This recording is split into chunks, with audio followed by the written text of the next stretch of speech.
Figured I would do the podium. Good morning, everybody.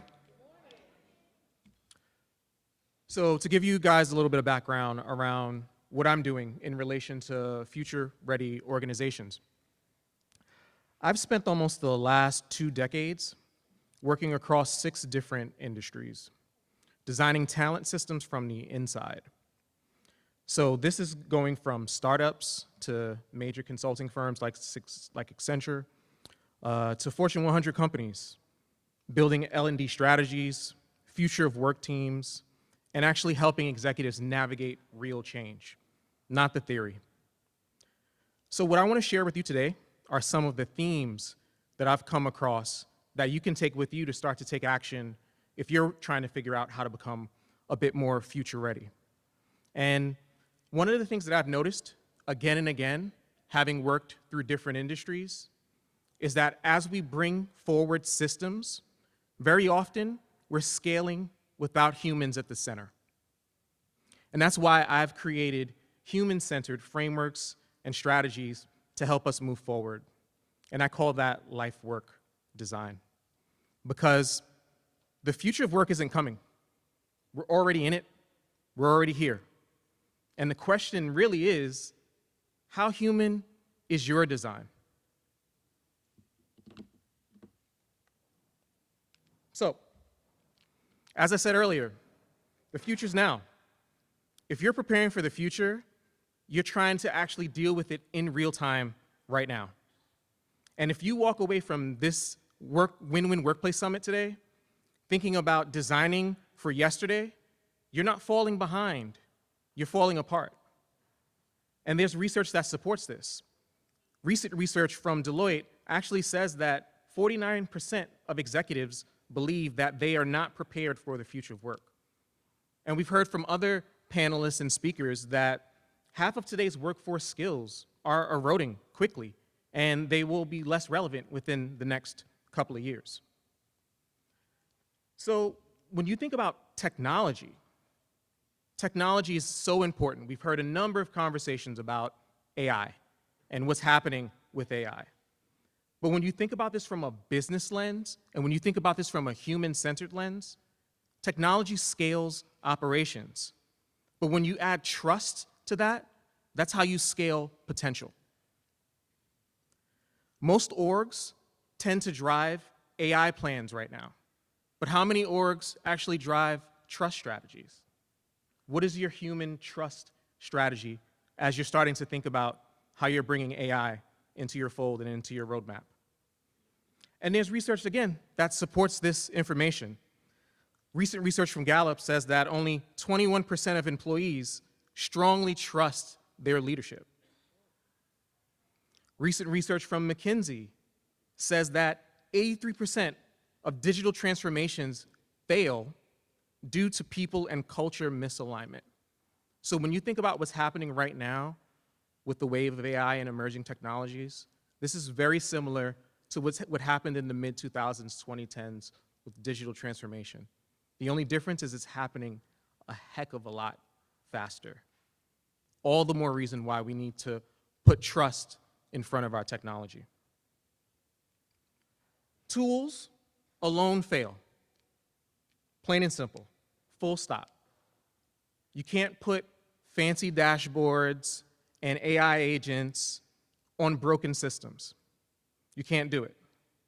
If your people feel unsafe, unseen, and uncertain, all tools will do is amplify their fear. There are stats, again, that support this.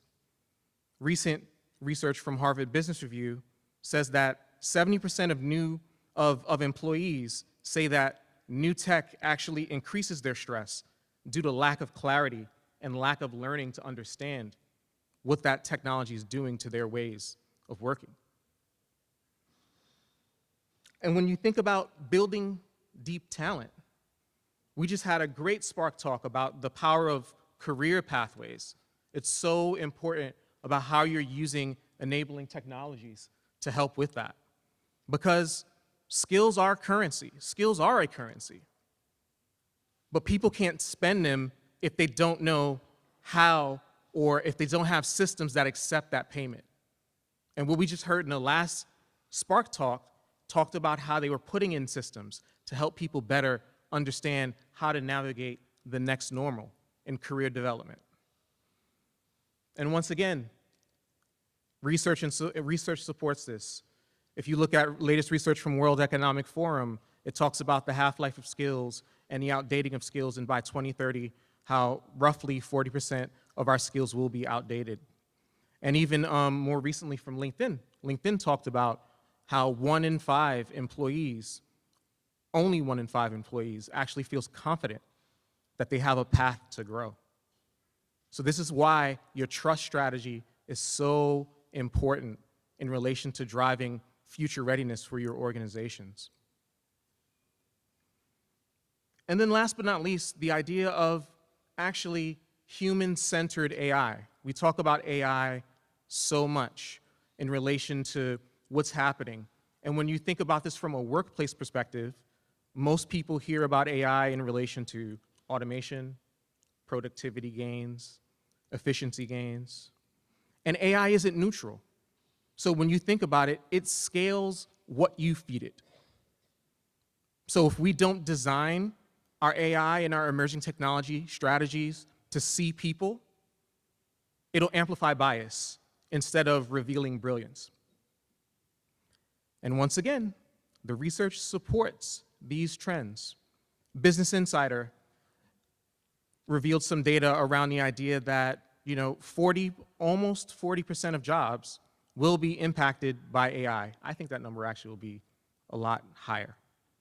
And then recent research from PwC also says that only 15% of orgs say their AI systems are equity aligned. That's pretty alarming. So when you think about what AI means for organizations and what emerging technologies means for organizations, it's if you give it garbage, you're going to get faster garbage.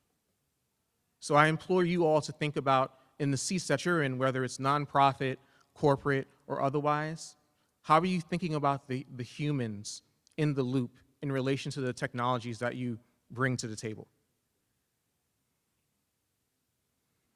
And last but not least, we all have a call to action from everything that we've heard from this summit, is this idea that we own our future.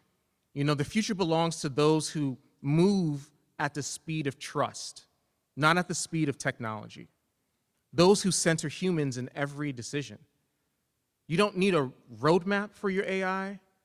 You need a redesign for how you build trust in your organization with the people and the talent that you have. So before I get off the stage, I'm going to do my give and my ask. As I mentioned, I've spent a long time building systems, leading teams, advising execs. And my give is to share ideas around that lens, whether you need advisory support, whether you just need a shoulder to cry on to figure out how you're going to actually execute your strategy. I can provide a point of view. And my ask of you all is to think about a trust strategy along with everything you're doing or thinking about in relation to technology. Because you can't future-proof your people if you don't let them design that future with you. And a part of the way you do that is through trust. Thank you.